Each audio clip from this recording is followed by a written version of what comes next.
Now I'd like to welcome to the show Spencer Purnell, Director of Technology Policy at the Reason Foundation. Welcome to the show, Spence. Hey man, thanks for having me.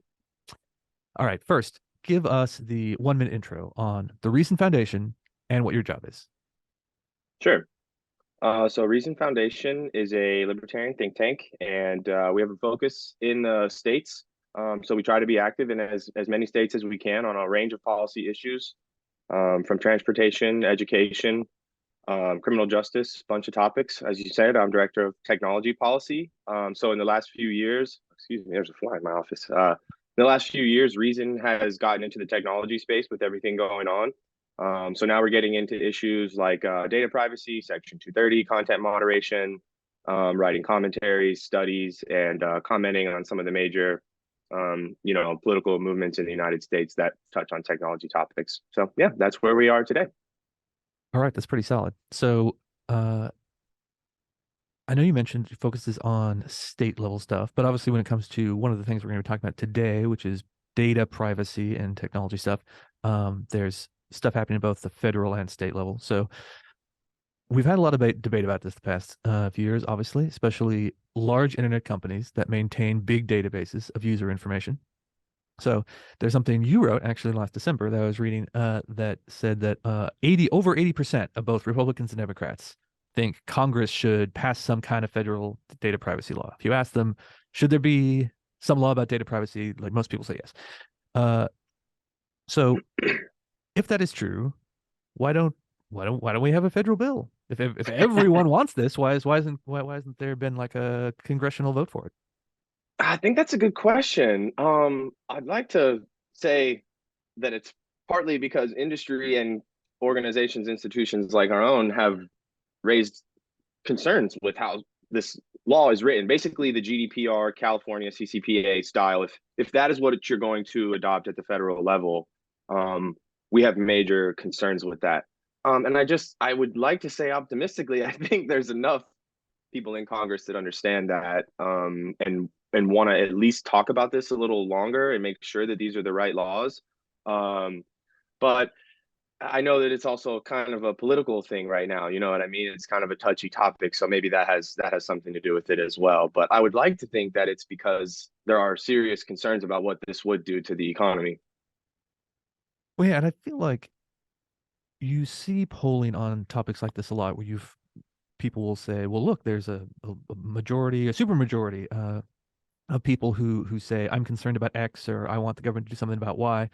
But if there's only that one surface level question, you're not really understanding why people want the government to do something or even what specifically they want the government to do. And the one that always comes up, and this is sort of adjacent to a lot of the tech stuff we're going to be talking about, is antitrust, where you have just in the past few years, you have a sort of bipartisan interest in antitrust, a good example of why bipartisanship is not always good. But you have people like Elizabeth Warren or Bernie Sanders, more on the left, and they have kind of more traditional reason why they want more antitrust or more enforcement. But then you have people like Josh Hawley, on the sort of Right. populist right. And there was, like here in DC, there was an event, it's been a few years ago now, sponsored by our friends at the American Conservative, the magazine. And they said, well, maybe we should, maybe this is an example of how we can have, a bipartisan consensus and we can come and we can have this big new push for antitrust. And, I went to that event and it was well put on, everyone, it was a great event. But I think they didn't really answer the question, which is what if half of the political spectrum supports this for one reason and the other half of the political spectrum supports it for what are essentially the opposite reasons? It seems like that's not 85% of the population in favor of something. That's half in favor of doing one thing and half in favor of doing the Right. opposite with under the same category. Yeah, it's a great point. I mean, I think it's funny because the interests kind of converge, but like you say, they're doing it for different reasons, right? And so you might see a little bit of different, like it's kind of interesting to watch in some of the antitrust debates about, mergers and acquisitions. And you can see some of the, Republicans, conservatives are feeling a little bit, uncomfortable because, on one level, you are having to say something against, American business, and that's just kind of tough for them. And at the same time, it's just been an awkward political time because you kind of have both sides kind of openly coming out and saying, we think we need to take down this industry a notch. It's too big, it's too powerful, it has too much information, it has too much influence. Um, and it's just interesting, yeah, because they might have different reasons for that, right? And it should be a clue to Americans that this is the wrong thing to do, right? Because they both want to get their hands on it and take control of it, which should tell you that it really just is what we've been trying to say. It is a very powerful tool that could be used for good or bad. But the internet and technology software is such an amazing tool that, of course, the government wants to take control of it and have it be more of a public domain than a private domain. Like you said, both sides have different reasons or maybe interests for that, but it would stink to have that ultimately fall to being a more public and highly regulated thing as opposed to the beautiful thing that's been for the last 20 something years, 30 or 40 years. Yeah. So now going to like the details at the state level, which you kind of referred to before, we've Sure. got a couple of big players. So I think of this, even though our work at CEI is more federal level, we obviously do look at what's happening in the states on a lot of this stuff, Sure. and trying to there's no one more exhausted than some researcher with a uh, Excel spreadsheet with 50 columns who's trying to track what's happening literally in every single state. So a lot of times we say like, well, there's one approach that sort of covers what a lot of states are doing, or one side of the aisle, and Right. then there's another state that Right. sort of stands in for this. So we've got California and Florida. So California already has their law, the California Consumer Privacy Act, that was back I think Right. in 2018. Mm-hmm. So they've had that for a while, and they've been gotten a lot of attention for it. A lot of people have either said it's great or said it's terrible. And then Florida had a bill a couple of years ago which didn't get across the finish line, but now they're looking at a statewide privacy law there too. Yeah. So obviously California and Florida, very different political cultures. What what can we learn about where these two states are at? Yeah, it's a good question. I mean, like you said, California, the ship's kind of already sailed, right? Like I think a lot of those regulations don't kick in. So I think there's I think there's some optimism that during rulemaking and other chances that industry will get a chance to come back in and say, hey, some of this stuff is really unworkable for us. But yeah, the ship has kind of sailed there. In a state like Florida, you're right. It's kind of you see the momentum starting to build and the consensus starting to grow. Unfortunately, I think what you can learn from Florida's situation is that presidential politics, I do think, are playing a little bit of a role here. Florida's had, Marco Rubio. It's had a lot of state politicians that eventually end up at the federal level, Rick Scott. So I think that, you always have to think about that when you're thinking about politics in Florida and policy in Florida. And so I do think that the data privacy and the big tech conversation in Florida is partially politically driven. But I do think it says kind of, same thing that we were talking about before, which is that even at the state level, there's like a growing consensus that these companies have a control over your life that somehow can't be won back without the involvement of the government. Um, and I just, like you said, that's happening for different reasons. I think for the left or California style, more whatever you consider the left. I think regulating industry came naturally to them. It's not a big problem for them to regulate industry, is I guess what I'm saying. So it was less surprising that California saw the model like GDPR and was like, great, we'll use that. It's more surprising that a state like Florida would want to do it because it markets itself as such a business friendly place. And then you have these initiatives coming forward that say, we don't want these companies, we want these extra regulations for these companies, all these fines and fees and laws and stuff. Um, so unfortunately, I think it says a lot about the situation that's just unfolded with Twitter and everything over the last few years, censorship and all that. And so we've tried to make a larger point, which is, yes, this is very early stage for this technology still. You can't necessarily defend all of the actions that have happened in principle or on their own. But what you can say is that it's obvious that the market is already making responses to the mistakes that have been made. Like there's already private response as opposed to the public response. So I hope that that's what the message that we can get across in Florida. But yeah, I would say it's just so surprising to see the side that's traditionally business friendly want to add these regulations on. You know what I mean? Yeah, you hear that all the time with people moving between states, because we have enough things that are controlled by state governments so that when you move from one state to another, you can actually have a significantly different sort of law and policy environment, Right. including things like taxes people often talk about.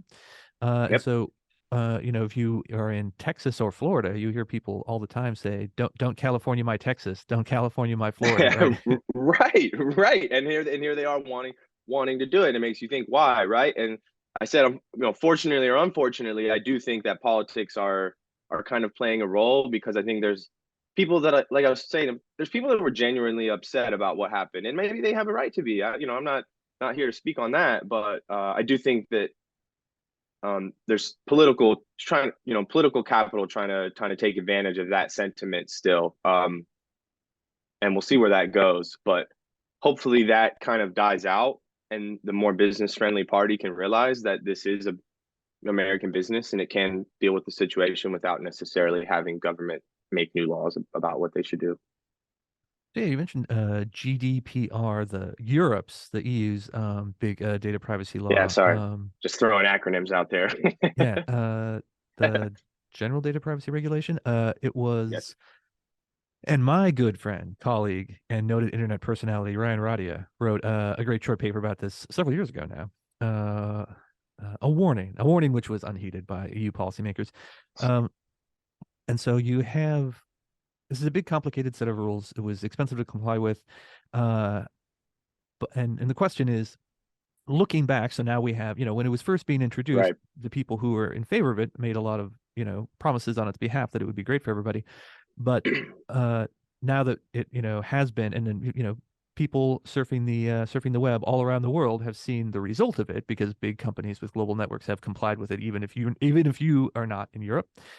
Uh, what is this approach given us besides a lot of money spent on IT consultants and then a million pop-ups to say like opt into cookies, accept all cookies, reject cookies for literally every website you go to.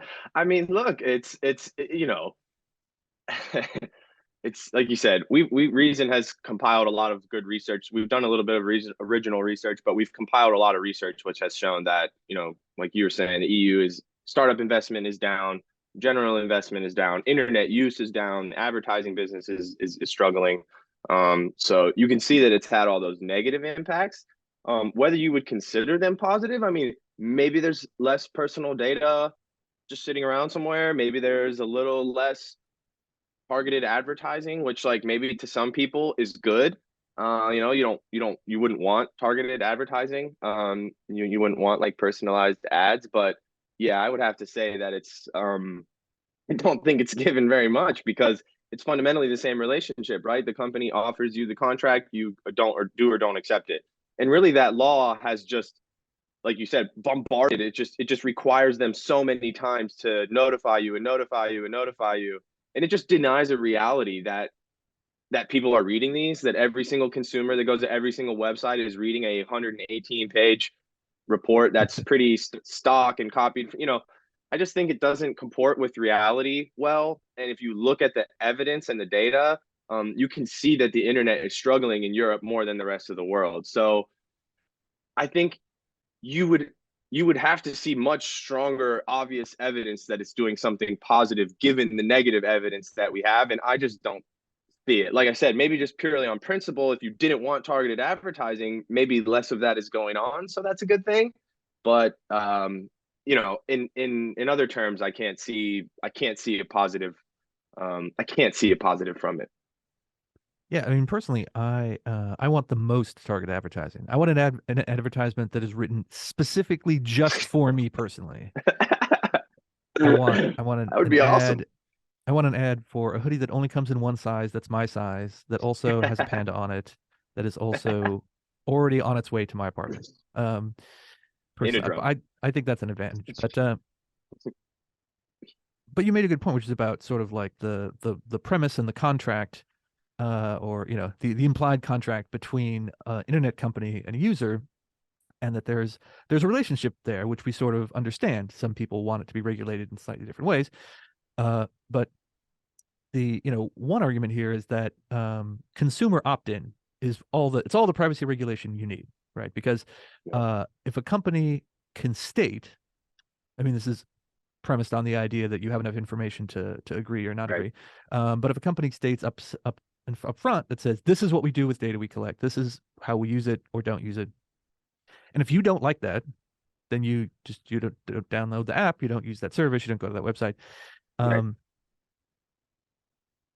and I see plenty of people today say, in the United States say they won't download TikTok because they don't like ByteDance's Yeah. communicate, relationship with the Chinese government, Yeah.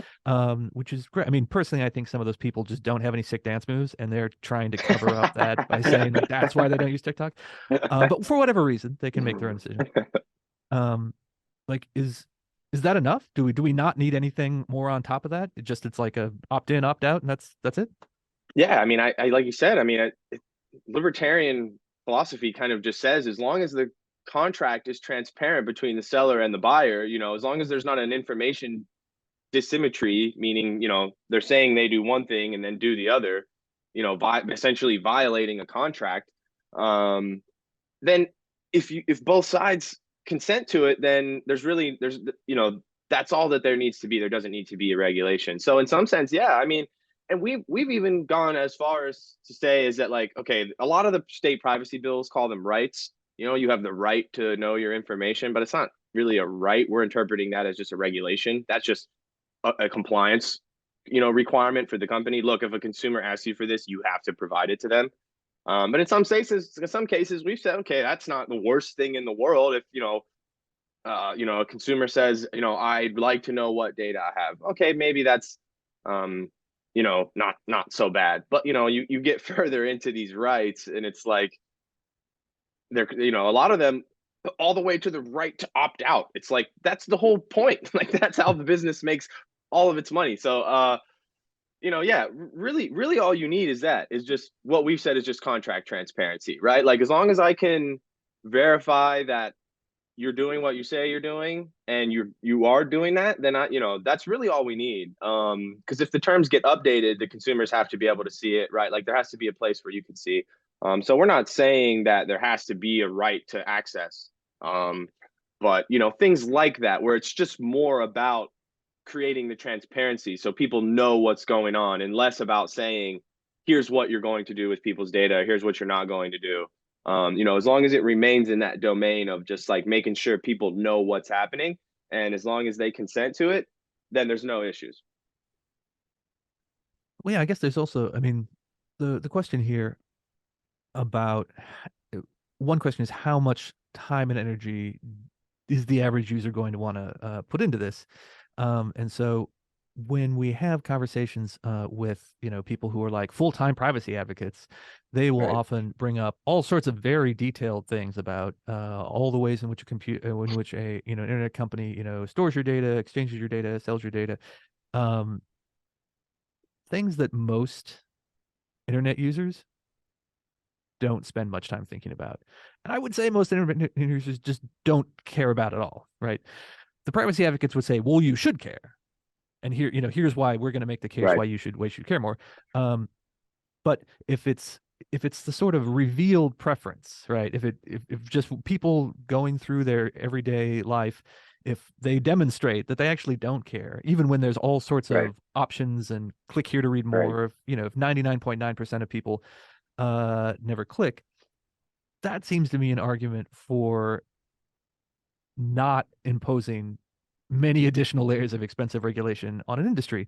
And some people would say, well, like, well, I can't, I don't know if I can consent or not because the company hasn't, revealed enough information to me. Um, but I wonder if you're a privacy advocate, but if you're in the 1%, you're the 1% of Americans who care absolutely the most. You're just really obsessed with it. Should we make all of our rules to suit you? Or should our rules maybe be made to suit the vast majority of people who care much less? Right. Right. Right? I mean, if I really, really care about sodium levels in food, um, I might want every restaurant to put up a giant sign that has the number of milligrams in everything they serve. Right. Right. Um, but requiring a giant poster-sized display of all sodium milligrams is not really a reasonable thing because it's not something people care. A Right. lot of people might Right. care somewhat about it, but they don't care that much about it. Right. So I feel like in some of these regulatory situations where we say, well, we need a rule for this and a rule for that, well, some consumers care about this. It's like, well, do 70% of consumers care about, or do just you Right. and your 5 friends on your subreddit Right. care about it? It's so true. And the ironic part, no, ironic, but the funny part is that, if you really care about the terms and conditions, you don't even necessarily have to read them. Like there's tons of third parties, YouTubers, and people who are privacy advocates, lawyers, and people who will like, translate it into plain language for you and say, here's what this is doing. The fact is that people just don't go read that stuff. They just don't they don't care, or I think a more I think what you hear more is that they don't know, they don't realize it, they don't, you know what I mean? Like there's some sort of deceptive act going on where like they just take it and you don't realize that it's happening or whatever. But again, I think that denies reality because go on the internet for 5 seconds and you'll see a meme about the robots are listening. Amazon knows everything about, like, people know now. Like I just don't think it comports with reality that people don't realize that the internet collects data on you and then uses it to recommend products and do other stuff. I just think that's also kind of farcical. I Well, don't have any evidence to pull up on the spot, but it just seems farcical to me that people don't are being deceived about this. And your TikTok example was a great one because we're saying that's how markets work. Joe Rogan went through the terms and conditions, read them on a podcast. A bunch of people heard about it and were like, "That freaks me out. I don't want to use it." Like, what regulation do we need beyond that? Like, that should be stage one example. Like, if this creeps you out and you don't want to participate in an internet economy where your data is used to do stuff, then don't. No one's making you have TikTok on your phone. yeah, and the I feel like there's kind of two tracks here of being concerned about privacy. I think what the vast majority of people are concerned about is I don't want my credit card number stolen. I don't Right. want someone to Right. steal all the money in my bank account, Right. which is Right. an entirely reasonable concern. Of course. Of course. But then some people say, "Oh, well, then you need to be worried about the fact that like your home shipping address is on Amazon.com servers." Like, well, of course it's on Amazon servers because they have Right. to have the information to send you products. There's a Right. certain if you're going to live in the modern internet-enabled economy, there's a certain irreducible amount of your personal information that companies need to have to give you Right. the services you yourself are Absolutely. paying for. So Absolutely. so to think that like, oh well, I don't want any company storing any of my personal data, well then you're not getting anything in the mail. You don't have an email account, Right. Right. you don't have internet service. Uh it also seems, the idea that again, some sort of privacy advocates say like, oh no, this is, Americans really, really want the tightest possible privacy standards. Do you know how many people have smart speakers in their homes? Right. Right. They're listening to you all the time. Yeah. They Yep. hear Yep. everything that's going on in your house. This would, Hmm. if you told people this like 30 years ago, it would be like a Dark Mirror episode. They'd be like, "Oh no, that's a terrifying dystopia." But like we pay Right. for them. We pay for these things in our Right. houses now. Yep. Um, so there, there's there's always going to be some of your information out there because there needs to Right. be in order to get the things Right. you want. If you want to go the Ted Kaczynski route and live in a shack in the forest, I mean, I'm not going to stop you. Right. But Right. being part of the modern economy involves your Yeah. your your bits mixing with others, other bits as well. So here's an angle. Uh, you know, like I said, we talked about antitrust for a second before. Hmm. Uh, we've got this thing where every big tech company, and oh, and by the way, speaking about Europe versus the U.S., Europe does a really great job regulating their big tech companies because they don't have any. Right? I think like Exactly. Spotify is like the biggest tech company in Europe, Right. something Right. like that. But in the United States, so we have people who are like critical of big tech companies. We used to call them the Right. fangs, and I feel like that one's like kind Yep. of fallen out of favor. Uh, but they're all monopolies. Somehow they're all Right. internet. They're all in the same industry. yet they're all simultaneously monopolies. Like Yeah. out of the when I learned Yeah. about antitrust law, I was told that an industry could have one monopoly, maybe at the most. Because if there's more than one, that it's not really a monopoly. So I feel like we've gotten this weird situation where it's like the ultimate like reduction to absurdity of antitrust law, which is every company has a monopoly on its own products. It's like Coke has a monopoly on Yeah. Coca-Cola, Pepsi has a monopoly on Pepsi. Like that's not what that word means. Yeah. Um, Yeah. so do you think we've gotten in that situation where we're like any big company, we just sort of like slap that label on it? Like a company is big and I think big things are scary, therefore we're gonna like say that's a monopoly. Yeah, absolutely. I'll just say one more thing about the data privacy. When you were saying like the credit card hack, like uh we've tried to distinguish in a lot of these rules, like there's a difference between data privacy and data security. Like keeping data secure is totally different than like what they do with it to create advertising. So I just think that confusion gets lost. Like there's security and there's privacy, and that's security law. Obviously, no one wants your credit card, personal information like stolen and stuff like that.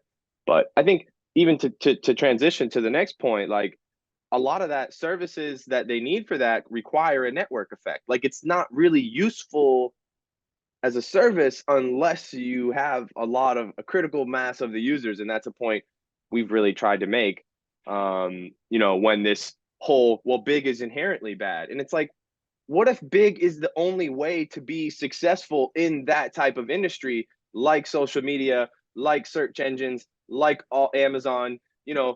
There naturally has to be a network of scale for this to become economized and become profitable. That doesn't make it a monopoly. That doesn't mean that they're doing anything anti-competitive. And yeah, Reason's written a lot about the whole sort of Lena Khan movement at the Mhm. FTC, and this just sort of neo-Brandeisian idea that big is inherently bad and that we should just judge monopoly status by the sheer size. I mean, I think it just completely ignores the research on network effects and scale economies in the internet, um, and how useful some of this stuff is.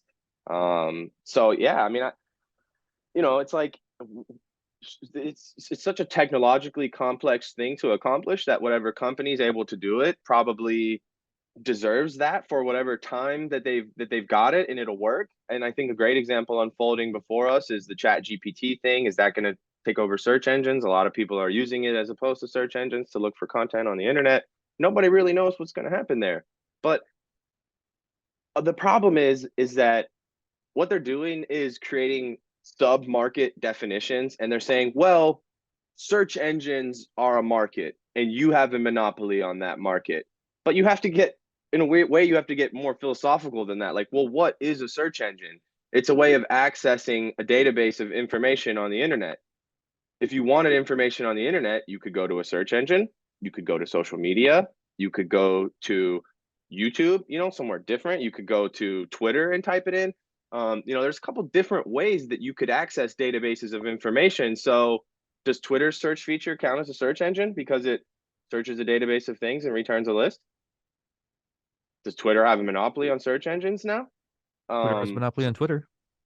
right, right. So it's like they did the same thing in other cases too. You know what I mean? In the most recent DOJ case against Google, they're trying to say that browser advertising is a market all in itself, just in browser, not like in apps, not anything else, just in a web browser. That because Google has Chrome, now it has this sub market monopoly on buying and selling advertising because it's all run through. But Google has, in the case and other things that we've written, argued the same thing. Like, look, this has naturally evolved because when there is one more central database, it more efficiently matches the advertisers with the consumers. You know what I mean? Like it's the same thing happening on social media. When you have more of the information, you have more of the data, you can make a better decision. So naturally, the market has gone that way because it's just better for advertisers and it's better for consumers. And now you're going to have the government come in and say, well, this is just big and it's bad, when both parties have kind of brought it to that and said, like, this is the right thing. And kind of what you were saying before. There's all it takes really is just one person to go, well, I didn't like, one advertiser, I didn't like using the Google Marketplace because I didn't feel like I had other options or whatever. That's not true. There are other options. Maybe you don't like them. Maybe they don't have the scale or the effectiveness or the same price, but no one's effectively making you do browser advertising through Google's system. No one's making you use Amazon. Like no one's making you buy Amazon basic products. You know what I mean? Like that's stuff that's all occurring because it's good for both the provider and the consumer. And like I said, a lot of it has to happen at scale for it to really be effective. Well, yeah, I So mean, I just do we want 10,000 mom and pop search engines that only return results within like a 25-mile radius of your house? right. And it's like it just I think that you could get really deep into antitrust, but it's like OpenAI is a good example. Like there's really no one there's nothing stopping anybody from going and raising 10 billion in VC funds and saying, we're going to crawl the entire internet again, better than Google, and we're going to find a better way to bring this information to people. Chat GPT appears to be that. It only goes up to 2001 or 2002, I think now the GPT-4 came out or whatever, but I just think that's a really good example. I'm not saying that that is the answer, but it's a really good example of, I think, what was the total investment? I don't know. It was initially less than 100 million, and it's, I don't know what their total investment is now, but it's not a lot relative to what Google is worth right now. You know, see what I'm Oh, saying? right, Like absolutely. it doesn't take much money to present a challenge to the current competitor. So I think we have to look at antitrust on a longer time scale and say there's one popular search engine now. There might be another one 10 or 20 years from now. There might be another one 10 or 20 years from now. And that is a healthy, innovative, evolving economy. We don't need to rewrite antitrust law because every 20 years, a new tech company captures the economy of scale and captures the network simply because it has found a way to offer the service in a more efficient, cost effective manner. We should be celebrating that. Hey, 20 years ago it was MySpace. Now it's Facebook. Why did that happen? Facebook was just better at what it was doing. It just offered a better service. I think you'd be really hard pressed to say that they just manipulated 3 billion people into choosing Facebook over MySpace. I just, that just doesn't seem realistic, you know? That would be pretty Uh, impressive, though. it, If it they would, had if worse someone could, service, yet somehow tricked everyone into using them, right, that would be impressive all on its own. Uh, extremely. so usually when it comes to these questions about privacy and protecting whether it's data privacy or data security, the assumption is always that well, I mean, we need a government guarantee, we need a government law enforcement to make sure all this stuff's going to be safe. But we've also seen a fair number of government database breaches over the past several years. And is anyone out there worried about data being stored by government agencies as opposed to Google and Amazon and Facebook? Because the government agencies are the people people don't like to say, oh, well, I don't have any choice. I have to use Amazon because they're, Right. they're the big, most popular online retailer. You don't actually have to, but that actually is true of government agencies. Like you don't have a choice as to whether Literally. you give your information to the Social Security Administration or the DMV or these other, you really have to deal with them. And just recently, this was like it's like a week ago. DC HealthLink, which is the local Yep. government-run healthcare exchange in Washington Yep. D.C., they had a data breach where 56,000 out of 100,000 people, like more than half of their database, was breached. Your name, address, social security number, all your information Yeah. was for sale on the dark web. This Hmm. is acknowledged. Uh, I don't think I can sue DC HealthLink for negligence. And you can't sue the FBI, you can't sue the Office of Management and Budget or, Right. any of these government agencies. So, well, who should we be more concerned about here? Amazon, who has to like attract us as customers, or a government agency who just gets to take our information whenever they want? It's a fantastic point. In 2013, I was working at a startup, so we had some consumer data. We were working with information and everything. And then the next year, I went back into government and was working on a research project on data in the motor vehicle license department in Florida. And to say that I was utterly shocked at the technology being used and the quality of care over the data, it was shocking. And I've been writing for the last 9, 10 years. Like it's so ironic that we have the government wanting to regulate the tech industry and do all this stuff. Meanwhile, you guys are running COBOL code and have your own data centers, and you haven't updated to cybersecurity practices. You're using remote logins, you're sharing passwords, like you're violating every single known cybersecurity best practice. Like almost every government is at least getting a failing grade. Like they might be doing something, but they're getting a failing grade. Yeah, I mean, in Florida, I think the most prominent one was the water plant got hacked in South Florida, and they couldn't figure it out. They could not figure out how to get the water back on. They had to pay them a couple $1 million, whatever it was, and they turned it back on. They never even figured out how they did it. Like that should terrify people. That should terrify people. But no, TikTok is stealing your data, right? It's like it's like there's a lot lower hanging fruit in this country that the government and politicians could be focusing on to improve the safety of Americans' data besides passing data privacy legislation that creates new rights and prescribes what companies are going to do.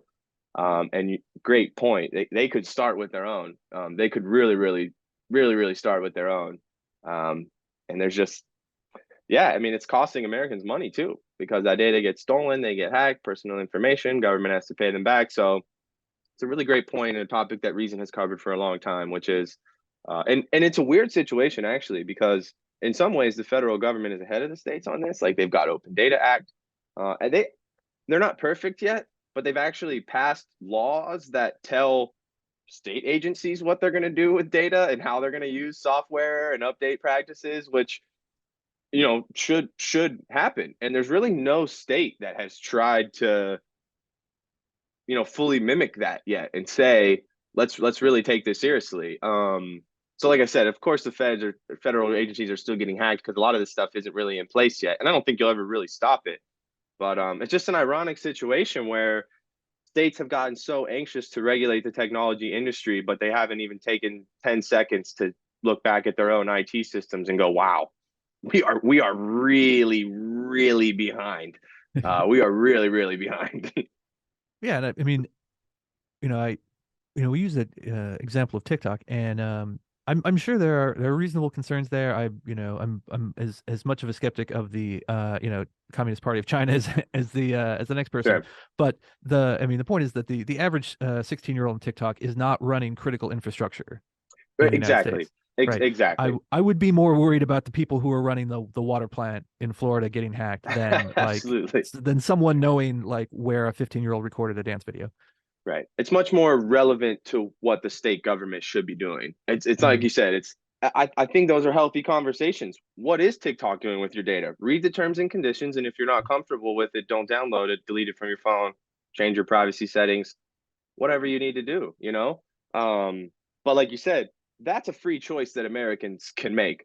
Uh, we can't choose who we get our water supply from. Mhm. You can't, in a lot of places, you can't choose utilities. Like that's a huge problem is that they have no incentive to update their systems because what are you going to do? And a lot of times it's a paradox because states don't know how to fund because if they do worse and you give them more money, now you have a moral hazard problem where they keep failing every year so they get more funding. And if they're doing well, then you're going to cut them off, or you can give money to the counties and areas that are doing well, but then it's like you're just giving money to people that are already doing it right. So states haven't figured out how to solve that problem yet. They don't even know where to put the money because they're not sure who needs it and for what reason. Well, I And I think just they've solved the problem. They've solved the problem by always expecting more money.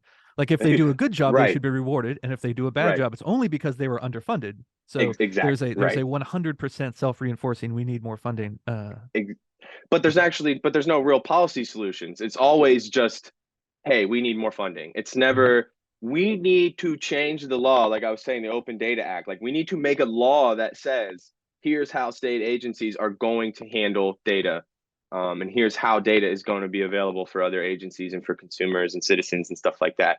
It doesn't exist at the state level. It just doesn't happen. And it's like this is 2023. If the state is going to hold all this data and do all of this stuff, it needs to modernize its information technology. Absolutely. Oh, so that's a good question. Well, I want to let your imagination run free. We're in a safe space. You can think big. So I'm going to put this magic wand in your hand. You got the magic wand. You can make three choices about laws and policies about all the stuff we're talking about. Where are you going to wave that wand? What are you going to change about tech and privacy regulation?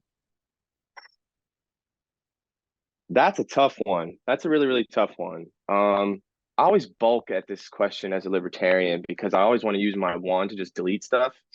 No, you can delete I'm stuff. I, You don't have to I'm add new not laws. I'm never very creative. But I would say if I could, I would if anything, with what's going on lately, I would probably number one. I would probably bolster and reinforce Section 230. I would clarify some things. I would change it, but in a positive way, right? Like I would strengthen it and reinforce the idea in law that, um, you know, platforms are not publishers, algorithmic use, which I think is it's in there, but it's contained with like in a sentence, which might be good. I don't know. Some people will probably tell me I'm wrong about this, but I would just like to see it. I'd just like to see it more clearly spelled out so we could end all these debates about what does or doesn't invalidate Section 230. And I just think I see the courts kind of struggling with it, not really convinced by it, but I just feel like if that's what we really mean by Section 230 and we see this evidence of it, we should really bolster it. So this is So the that would be just the quick background that this is the Section 230 of the Communications Decency Act is the law that says that basically if you post something on the internet, you're responsible for it, right. and the person who the platform, the company isn't legally responsible for what you as an individual post.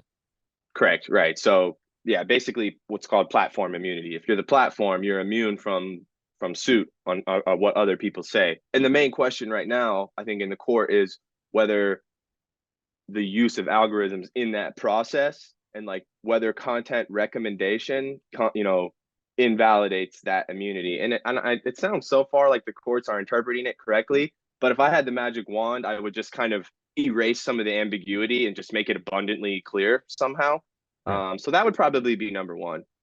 um my number two would probably just be like a it would probably just be like an innovation priority, like just the way that things like autonomous vehicles, drones, and even, new softwares, AI. I just think that there's just such a general tech pessimism in the air sometimes. It feels like people are so scared of new technology. There's such a fear of AI. So if I could just wave my wand, I would put like a 30-year like preemptive sort of like sandbox regulatory space for just all emerging technology that use any kind of software, hardware, chip. You know, if it's anything IT or tech related, I would just say, go crazy, and we'll create, a way to deal with the problems that happen there, either with product liability law. We can find or adapt other laws to deal with the negative outcomes that come from the uses of new technology. I feel like that's a better and an effective way of saying, hey, we should let technology innovate while also recognizing that it can cause harms along the way, and saying that we have answers for that. Like libertarians have answers for, well, what happens when the autonomous vehicle hits somebody? Like we should have an answer for that, right? And we do. Mhm. It's like there's product liability law. Like there's laws in place that we could use right now, or we could slightly modify to make sure that people that get hurt get compensated and that people don't get hurt when new technology is used. So I would just say, in general, number two would kind of just be like a long term, just innovation sandbox. Mhm. Just let it run free. Just let everything go. I would say that would be number two, and then number three would probably be like the antitrust stuff that we're talking about. Just what I've been thinking about a lot lately is just like the mergers and acquisitions market. I think there's a real sense building, like we were talking about, that these big companies, because they're already big, that they're able to just buy off effective competitors. Like, oh, I kind of see it on the internet everywhere now, that like these old conspiracy theories that like, combustion engine companies have covered up all of this technology because it's detrimental to I just think that there's a general feeling that in the tech industry is like hiding technology or buying stuff and stuffing it in the closet, and they're not letting us use the goods. Like they have jetpacks, but they're not giving it to us. You know what I mean? Like, my flying car is just sitting in the shop at Google. They just don't want to release it to me because they want me to use their politically biased search engine or what. Like, it's just crazy to think that. And so I would kind of just, again, third one would be kind of vague too, but it would be more of just like a general, again, like probably just like a moratorium on law on mergers and acquisitions, and to just allow that innovation to happen freely in that space, a recognition that technological acquisitions are often a good thing, that big companies are a good thing, and to, in a way, like kind of, I guess, in a way, like we need to bring back the corporate R&D lab. You know what I mean? Like, and I don't think we can do it with policy that, like, I appreciate all these efforts. Oh, we need to change the way we do science, the NSF. We need to redo funding. I like a lot of that work and I agree with it, but I just think that a lot of the reason the companies don't do this stuff and are hesitating on it is because of what they feel sentiment wise in the antitrust market. You know what I mean? That somehow they're not going to be allowed to put out products or acquire companies, combine products, combine technologies in a way that is necessary to really deliver novel products. And I just think that's going to create what you see now, which is sort of like a doubling down on like advertising and traditional models that they know work and make money and are not regulated, kind of protected by Section 230. So where they know they have good protection, they're innovating and spending lots of money, but in areas where they feel like they might not have protection, they're not. So I would kind of just wave my wand and say, all of innovation is good. We'll deal with it as it comes. Don't touch antitrust law. Don't change it. Stick to the consumer welfare standard. Don't change M&A law. Don't make it more scrutiny that it already is. So yeah, I don't know. Maybe those are kind of lame and vague, but I just feel those are the ones that I feel. Those are the ones that I I think those personally, are fantastic. if I had the wand in my Yes. hand, those are the ones that I would do. Well, yeah, I mean, the just on that last one, I think it's amazing when some people say like, well, the big, especially again in particular tech companies, big tech companies, well, they just buy these other smaller companies with their different, innovations that could, Right. potentially maybe be competitors one day if when they got bigger. We need to protect those little companies from being bought out. And like, well, you can't buy out a private company without their consent, right? Like, Right. Right. like if you go to a founder and say we want to buy your company, and he says no, well then that's you. Google can't just like take your company. But Right. also a lot of startup founders are depending on being bought out. That's their whole That's the exit goal. strategy to begin That's the with. goal. They're like, I want to build something that's valuable enough that, like if you want to be the Yeah. next Instagram, yes, I want Facebook to buy me for $1 billion. I want Google to buy my thing for $1 billion. And then then you have like Elizabeth Warren or whoever or Katie Porter or someone in Congress saying like, oh no, we need to make sure that like these startup founders aren't taken advantage of by offers from the tech Yeah. giants. Like, stop Yeah. protecting me. Yeah. Oh, what, I was exploited for $150 million. Someone save me. It's like, do you look at the payouts that the founders are getting? Like, have you even looked at the figures? Like, you're telling me that those people are being exploited? I'll take some exploitation for that, for those figures. I mean, I'm doing a research paper on a couple, companies. I mean, these buyouts are crazy. $100 million, $400 million, 300 million, which relative to a market cap of 65 billion or whatever is kind of a blip on the radar, sure. But to those people that built and made that company, that's everything to them. I mean, that's the American dream. Like that, in a lot of ways, that's so American. They built a business so valuable that the most powerful, rich company in the world came to them and was like, we need that. Yep. We want that. I All think right. that should Well, be celebrated and not condemned, you know? you're here. All right, Spence. This has all been great stuff. Fantastic. Thank you so much for being with us. Tell us before we go. Tell people where they can find you online. Reason.org, reason.com. Check us out. Hmm. All right. We'll we'll be following you and probably throwing some of your research up in our future episodes. So thanks for being with That'd be us. awesome. Thank you for having me, man. Had a great time. Thanks.